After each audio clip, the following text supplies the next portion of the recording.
Φοβάσαι το θάνατο? Όχι. Όχι, καθόλου. Εγώ απορώ πως ζω ακόμα με τη ζωή που έχω κάνει. Απορώ πως ζω. Όχι μόνο πως ζω και πως είμαι και έτσι ακόμα. Είμαι 70 χρονών και ξέρεις τι, στα γεράματα θα το καταλάβετε. Εσύ κοντεύεις, εσύ είσαι καιρό ακόμα. Το κακό στα γεράματα είναι ότι αισθάνεσαι όπως είσαι, ο καθένας στον τύπο, η καθεμία στον τύπο της, αλλά αρχίζουν να σε καταλείπουν τα όργανα, οι δυνάμεις. Δεν είναι μόνο το οπτικό το χάλι, είναι και το...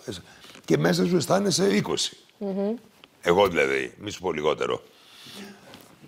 Αυτό είναι το κακό με τα γεράματα. Δεν φοβάσαι στο θάνατο γιατί αισθάνεσαι πληρής? Όχι.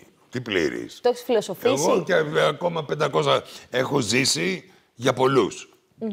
Είμαι πολύ καλυμμένος από αυτό.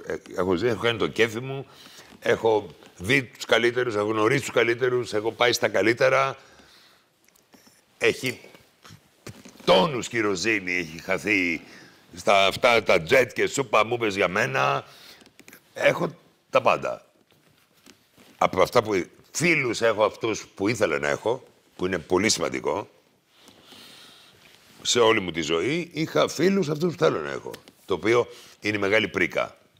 Γιατί οι επιλογές μας ή τις εισπράττουμε ή τις πληρώνουμε. Εγώ μόνο έχω εισπράξει. Και όχι από εξυπνάδα, από ένστικτο. Δεν με νοιάζει. Δεν έχω κάνει κάτι που θα το άλλαζα.